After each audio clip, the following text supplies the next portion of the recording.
Hey guys, here for The Walking Dead, Season 8, Episode 6, The King, the Widow, and Rick, and I was looking forward to this episode, I'm not gonna lie. These last two episodes, I've honestly really enjoyed. I thought the Ezekiel episode especially was very strong, but last week's episode gave us a lot of context into the Saviors, and I was thinking, alright, maybe the show's gonna get on track, maybe now that we've seen all the development, we can really get things moving. And once again, this episode really disappointed me. Honestly, this is probably the weakest episode of the entire season, and not just because it was slow. This was a very confusing episode. A lot of what went on this episode just doesn't make a lot of sense. It is clear that the writers are not really caring about these characters. They're just kind of doing what they want for plot reasons, and that's really what it feels like at this point. Why is this happening? Because of plots, and it just isn't tying in the way it really should. So, like I said, this episode is definitely very disappointing for me, but let's just get into this episode because I definitely do want to talk about it. Right off the bat, we have a very baffling opening scene where Rick is continuing his journey on foot. He picks up this message placed in a microwave on the side of the road, and it's a letter that is distributed to key members of the Alliance, including one that's delivered to Carol at the Kingdom. And this, I was confused because since when in the show are these characters able to get letters? Like, when have we seen them get letters? Who is the distributor? Where did this come from? You know, how long have these letters been out there? These are all, rational questions. These are all questions that should be on our minds, and it doesn't make any sense as to why suddenly all these characters are getting letters. I mean, again, if this was something we saw throughout the past 8 seasons, it wouldn't be a big deal. But because the fact of the show hasn't shown anything like this before, it just really, caught me off guard. And similar to most of this episode very much caught me off guard, but basically, she reads one of the notes from Rick. The note explains the Saviors were beaten, but then things got complicated. Jesus took prisoners, and they're being held outside the hilltop. The notes contains information about the ambush and the status of the major players in this war on the Saviors, and Rick's note then claims they need to make things right for those who've sacrificed their lives. He's heading to the sanctuary, which he believes is growing weaker by the hour, and he talks about how they're going to meet by the sanctuary in 2 days to end this, to win it all, and he tells the rebellion that this could be their final fights, obviously setting up the final 2 episodes of this first half of the season. But over at Hilltop, Jesus then hands out food to the prisoners until Maggie stops him, and up to this point, I have praised Maggie. I have said Maggie is the one on the right here. Maggie is a good leader. I've even said that her and Rick should lead this community equally because she really does know what she's doing. After this episode, though, I don't know if that's the case. I don't know what she's doing, honestly. Lauren Cohan is a great actress, okay? Maggie, in general, is a very well-done character.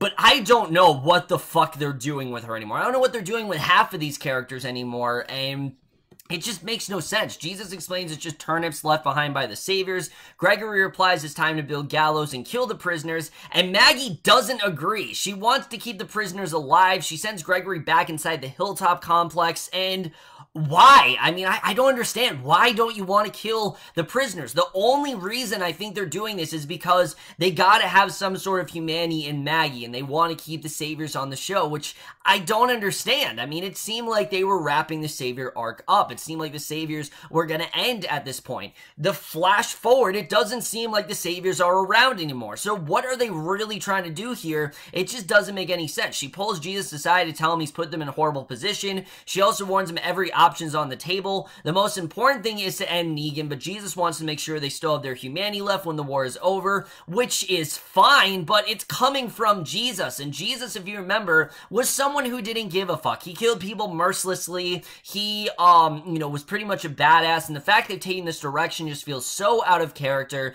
and that's pretty much the same for 90% of the character stuff going on in this episode.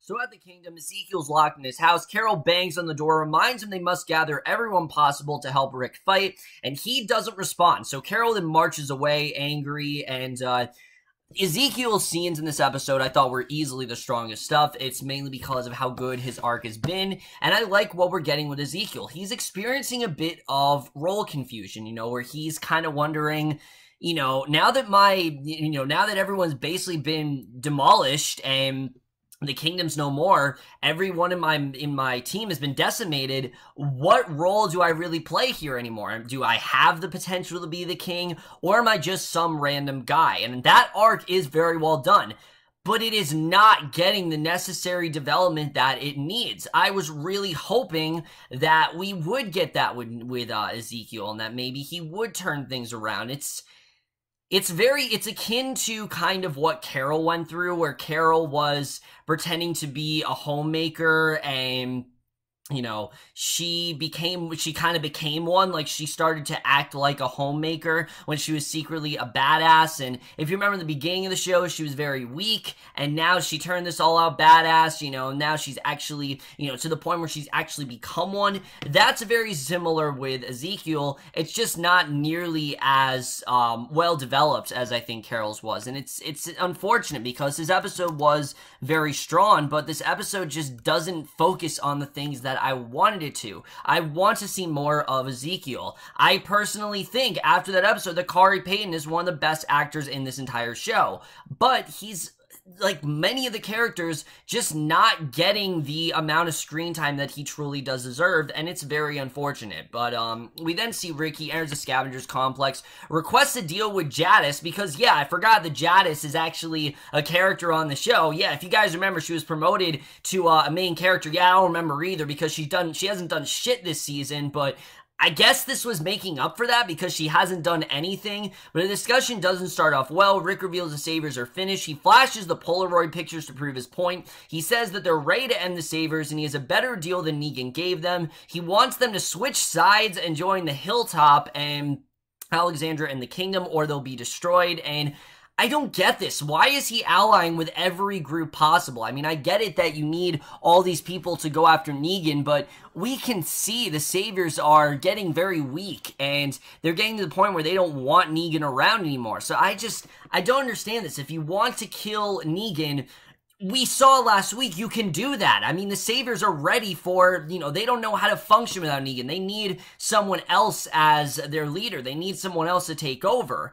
So if Negan died, theoretically, the Saviors are going to be fine. So I don't really get what the whole mindset is. Now, yes, you can make the argument that Rick is not in the know about what the Saviors are doing, and that the Saviors, he doesn't know what they've been through. That's completely understandable. But again, it just feels like they're doing this to keep these characters around, and they've done this before. The Walking Dead's been known for very convenient storytelling, and that's very much what we get here. He advises Jadis to make a decision, and that decision will determine what his people do next. She says no. They escort him into a cargo container where he's locked up, and for the rest of the episode, he's like held captive, and it's really dumb. But Gregory and Maggie have a talk back at the main house. Gregory continues to insist that he only did what's best for the community. He keeps claiming his motivations were pure, and he assures her it's okay to follow her gut about the prisoners. And similar to other scenes this season, this is the exact same conversation we have seen about 5 times this time around. I mean, we have seen Maggie and Gregory have this conversation pretty much every time they're in a scene together. And Xander Berkeley, again, he's great in this show, but there's only so much I can take of Gregory saying, I did what was right. I'm in the right here. You know, I had good motives and things like that. I'm tired of hearing him say that. Do something different with this character. It's not going anywhere, and it's really starting to piss me off. But besides Ezekiel, easily the strongest on this episode involves Michonne, and surprisingly, Rosita. Yeah, Rosita in this episode goes back to being the badass that we all kind of knew she could be, and I really like the stuff between these two, because these two, they're not giving a fuck. They just kind of want this to end, and that's what I want to see. Am I saying I want to see characters that are completely heartless? No, but in this time, it's supposed to be the war, and it's kind of every man for himself at this point. Sure, they've created this team, but what really matters is that they win, and that they have the best odds of winning. And you can see that Michonne is determined. She isn't supposed to leave Alexandria, but she does immediately. We can see that she's not following the rules. Rosita joins her. They head out to a car to check out things for themselves, and we then see Daryl. He's returned to Alexandria, gives Tara an update. She admits he was right not to kill Dwight, but she will kill him after this is over, which, I mean, I get it, she wants to kill all the saviors, but why Dwight? I mean, Dwight's the one person that you shouldn't kill. I mean, I don't understand why they'd kill Dwight. Dwight is clearly on their side. He's a double agent at this point. Dwight is someone they can use to their advantage. So why do they want to kill Dwight? That's like the one person you should keep around. All the other saviors shouldn't matter to you. Every man is expendable when it comes to the saviors, but Dwight is the one person that you should probably keep around. Even I'd say Eugene is a better sacrifice than Dwight. Dwight is the one person that they should, want to keep around, and they're just not thinking clearly at all. But Jesus watches through the fences inside the hilltop complex. His hammering is going on. He's still watching over the prisoners at night. He hears walkers in the woods. One of the saviors talks about how he just kept joining other survivors, implying that he didn't intentionally join Negan, and Jesus tells him not to pretend that he's innocent. So Michonne confesses a siren's been going off in her head since the group left to attack the sanctuary, and she tells Rosea she has to see it herself so she can turn the alarm off in her head. And this arc I really do love. I like that they're just driving out. I like that she's doing what she can to end this. Rosita understands and agrees. They're driving. They hear music playing in the distance. They stop in the middle of the road, but they don't think it's coming from the sanctuary. And armed, they head off into the woods. They approach a building where the music is coming from. And we then see Carl. And Carl in this episode, I don't like this character, I really never have, but I enjoyed what we got with him here. I thought his arc was definitely one of the better parts of this episode, and that's when you know it's a dud. When Carl has one of the better plot lines, that's when you know this episode's a bit of a dud. But we see he walks through the forest, he watches a walker struggle with a bag hanging from a tree branch just out of reach, and he's been following the guy from the gas station. After watching him kill the struggling walker, Carl assures him that he wasn't shooting at him either. He has food and water that you introduced himself.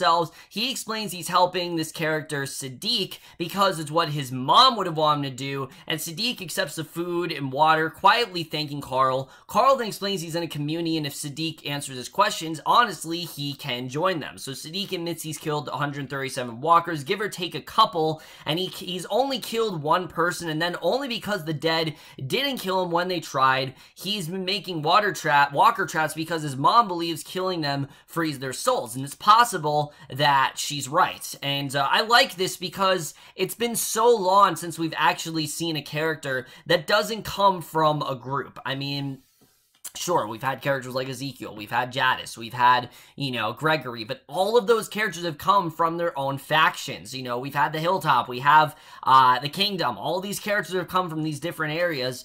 It's been a while since we saw just a random stowaway, so it was kind of welcome to remind me of classic Walking Dead, where Rick would question them and ask, how many walkers have you killed? Ask things that are actually relevant and things that actually make sense, and really think about, is this person right to join the group? And that's something I definitely did enjoy seeing here. It just reminded me of the good old days when The Walking Dead was actually, sort of logical. So Carol told the determined young boy Henry not to follow her from the kingdom, but he did anyway. He's trapped in a circle of walkers. She saves him, but he insists that he's not scared. He's a fighter, wants to go to the Savior's place to get revenge on the people who killed his brother. And again, this is a good arc, but I don't care about this character because I've only seen him now. The only other time he's really been featured is the 4th episode. Other than that, we have no attachment to this character, so I don't really care that much about him. But she hands him a gun, and he assures her that he can use it. And once more, the hilltop where it's daytime now, Jesus is still watching over the prisoners. Enette arrives, who, let me just say, why is Enette a main character this season, honestly? Other seasons I could understand she was Carl's love interest and she had more to do, but this season, all she's really been is a lookout. That's really all she's been. She's been on the hilltop. We've seen her every now and again. I don't understand why she is a main character. It makes no sense, and that's the same thing for many of these characters.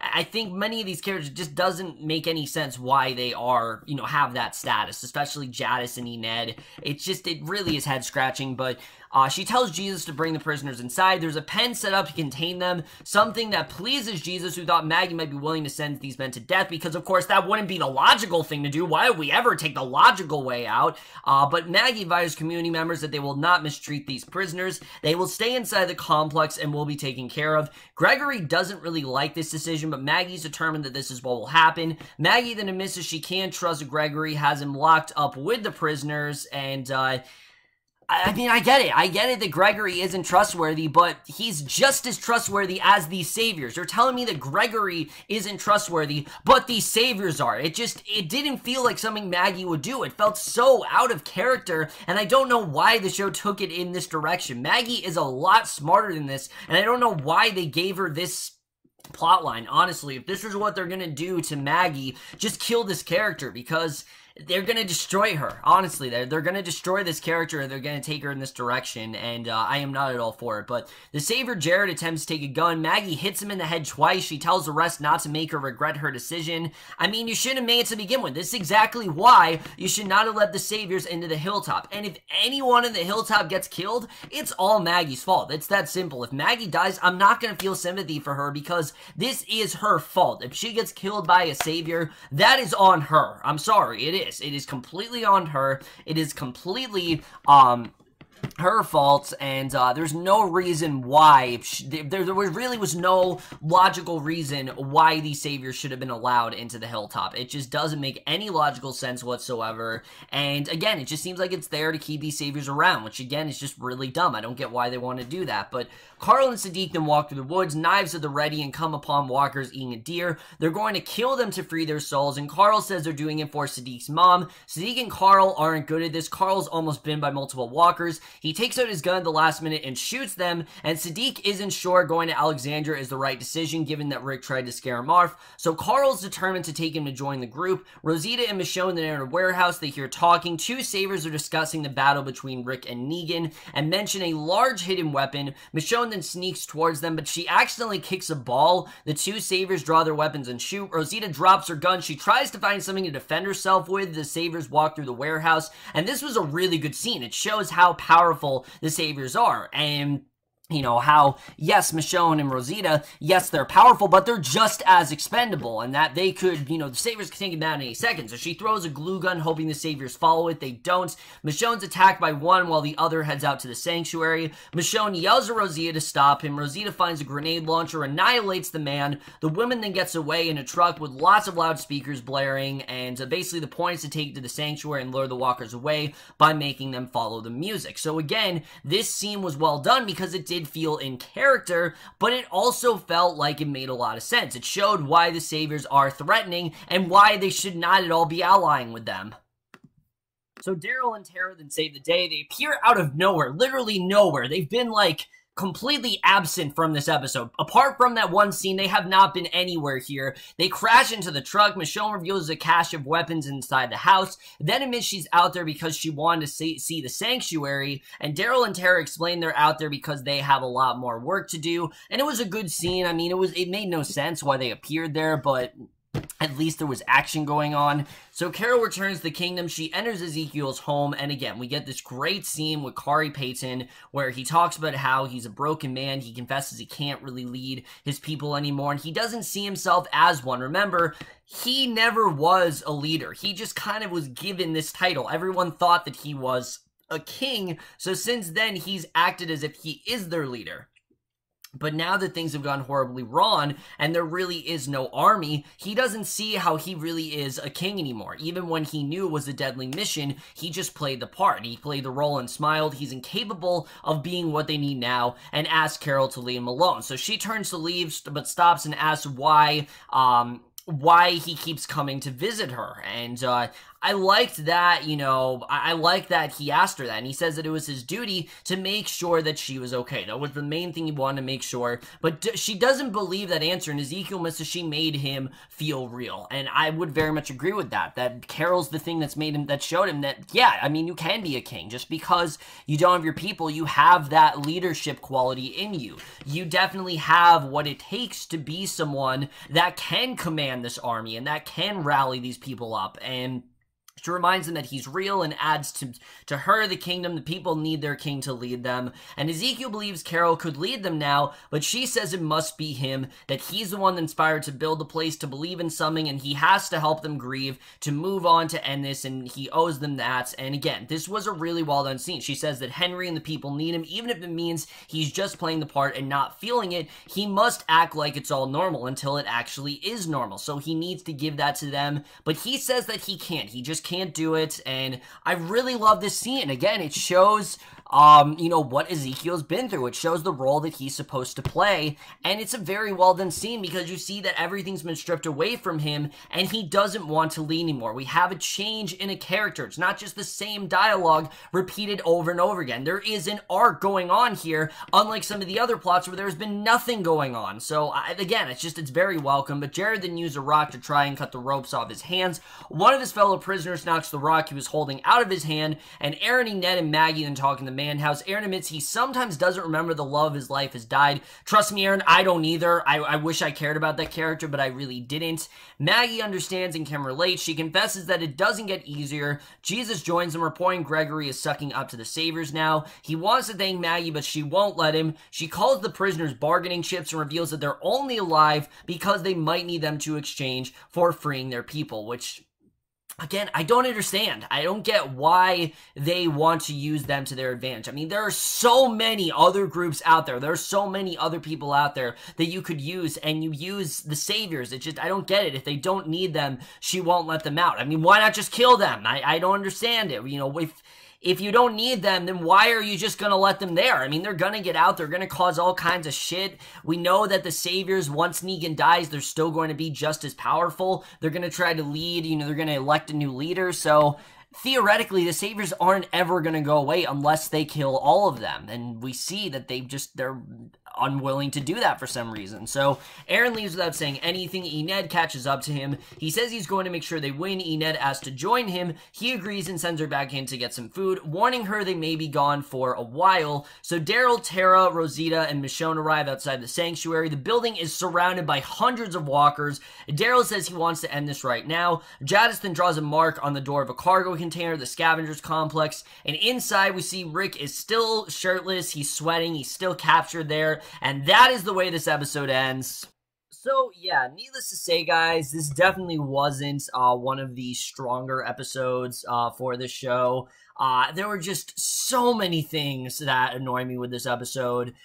Mainly just all of the stuff going on with the Saviors right now. It just makes no sense, especially after the episode we got last week. The episode we got last week showed that the Saviors are still very strong, and that Negan has them wrapped around his finger so much that, when he's gone, everyone else wants to be the new Negan, similar to how Negan, took over when the old leader died. So even if they kill Negan, that's not going to be the end-all, be-all of this situation. The Saviors are still going to run rapid. They're still going to try to elect a new leader. There will always be Saviors until they are all eliminated. So I don't get why all of them want to keep the Saviors around. Now, again, they don't know all that information, but it still doesn't make sense narratively. Why do they want to keep the Saviors around? What do the Saviors have that anyone else, literally anyone else, doesn't? I mean, you could use Sadiq. You could use, the little boy from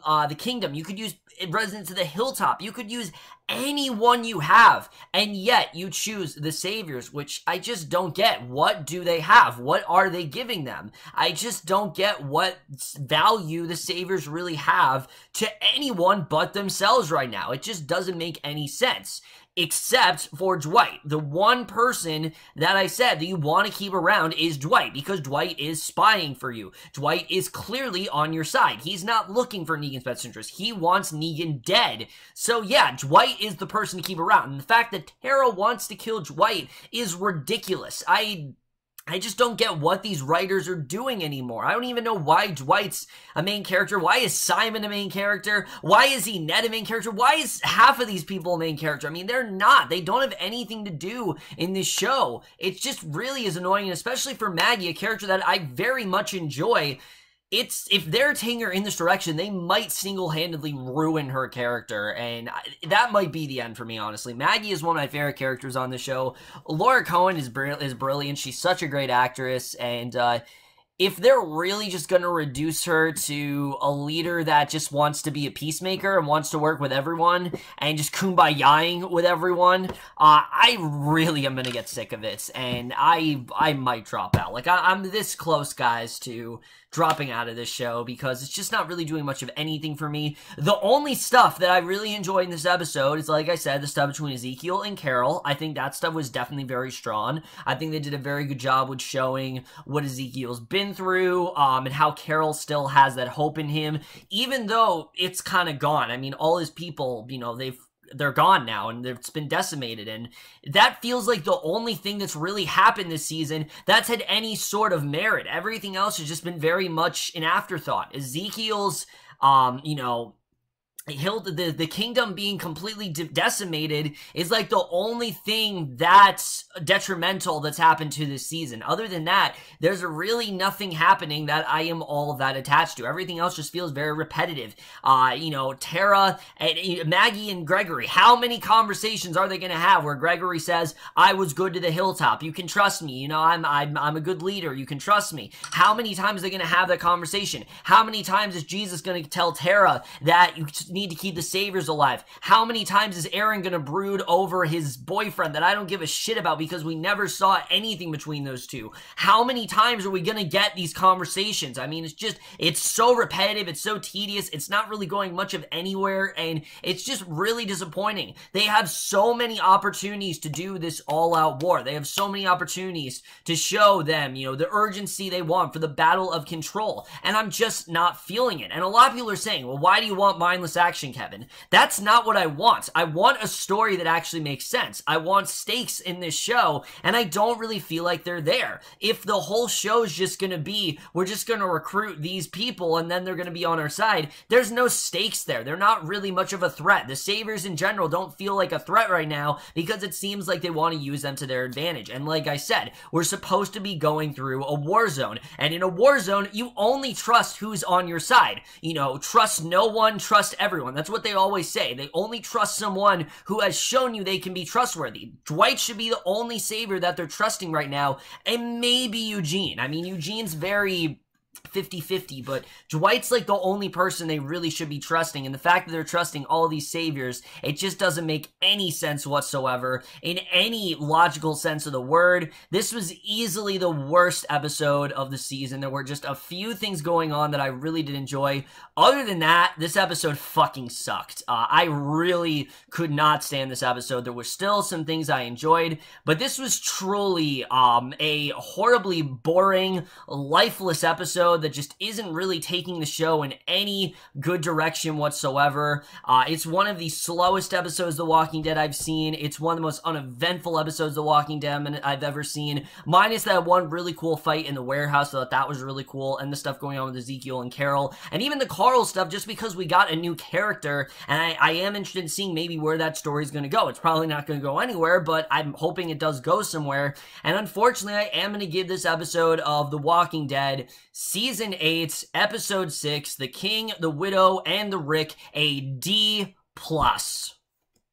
So over, guys, from this episode of The Walking Dead, the most guys thought this episode overall, left your thoughts on it. Like I said, guys, this show is just really frustrating me. It's not going the places that it should be going. It could be so much bigger, and it should feel so much more epic, but it's just not. And the fact that the most epic thing going on this season is a character that hasn't been on the show all this time is just really sad. And I think the show is just really running out of juice, and you can tell they're milking this thing to death, and it might be time to end. I know they're not going to ever end it, but I think this would be the time to end the show, but they're just not going to do that. But that's in my review. Hope you enjoy. I'll see you guys in my next video, and we'll see you guys for that. Okay, bye.